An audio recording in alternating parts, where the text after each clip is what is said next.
Yeah, that's right. It's Halloween again. Ooh, which explains why I'm dressed up as a thing.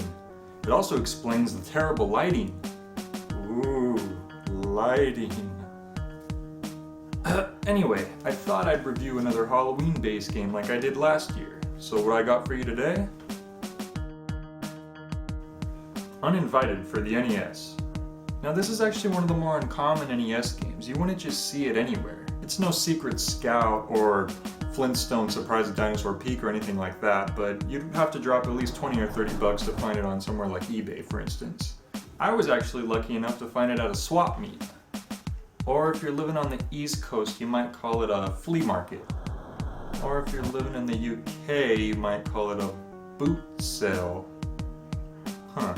Well, anyway, let's get straight into this classic horror game, Uninvited.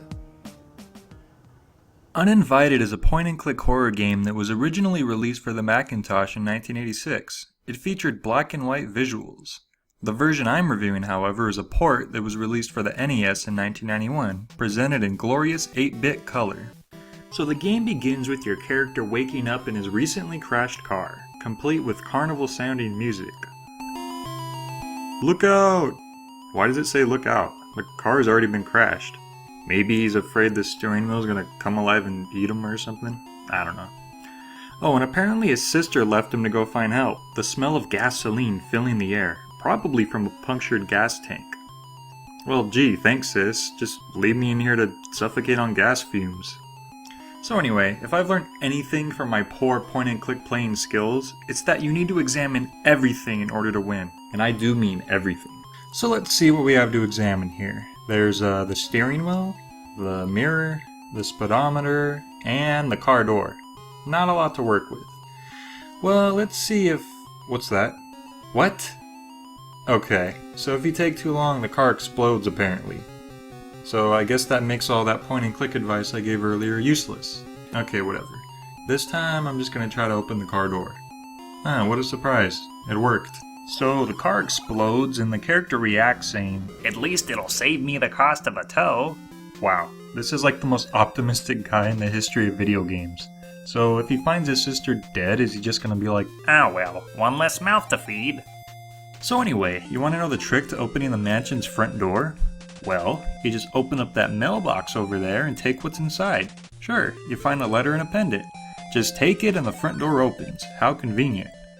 Could your sister be in there? Well, I don't know how she could be since she never opened up the mailbox, but I mean, what do I know? The first room of the mansion is a foyer, which the character describes as large and luxurious. Really? 'Cause for a mansion, this room looks pretty small to me. Alright, here's where I should point out some of the game's mechanics. So, if you've played a point-and-click game before, you probably know that it's required that you click on doors to move from room to room. But one thing I actually like about this game in particular is that you get a little map in the corner of the screen that you can click on to change rooms a bit more quickly. There doesn't seem to be much going on here, so let's move on. So now we come up to an empty hallway with more doors. So I guess... hang on, who's this? Looks like a Southern Belle. And just listen to that happy, upbeat music. Maybe she knows where the sister is. Ugh. Whoa, okay. Did she just... yeah, she killed me. Cool. Guess I won't be going that way then. Now, one thing that really bugs me about this game is that there's all these different items you come across, most of them useless, yet it lets you pick every single one of them up. So, I'm not trying to miss anything, but in the process I'm picking up all this useless crap that's just taking up space in my inventory. Usually in games like this, if the game lets you pick something up, then it's required for beating the game. So there's another basic rule that this game's breaking. Like right here. Am I gonna need this bowl? Am I gonna bake this ghost a cake to make it go away? I don't know. Oh, a can of no ghost. Yeah, that's something you see every day. No ghost. Never leave home without it.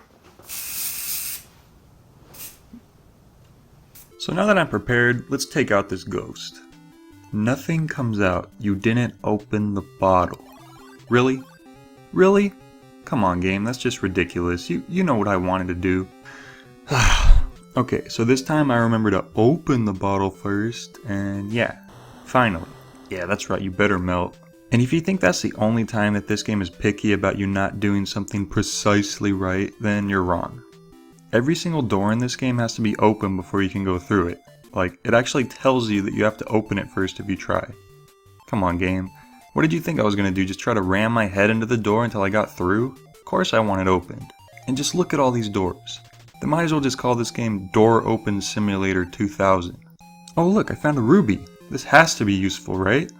Well, it isn't. Not only is this ruby completely unnecessary for completing the game, it will actually kill you if you have it in your inventory for too long.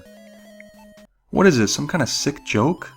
Being cryptic is bad enough, but at least understandable. This is just plain sadistic. I don't have much else to say about this game. Throughout you'll encounter hellhounds, zombies, more ghosts, and round, floaty monster things. It's kind of interesting, but I don't usually have the patience for these kinds of games. Some of the best NES games out there feel timeless, and will always be fun, but I think this one falls in the dated category. Maybe you point and click fanatics out there will like it more than I did. So yeah, it's not exactly the funnest game for me personally, but hey, at least it's something cool to have as a collectible. Well, that's it for this year's Halloween special. I hope you guys looked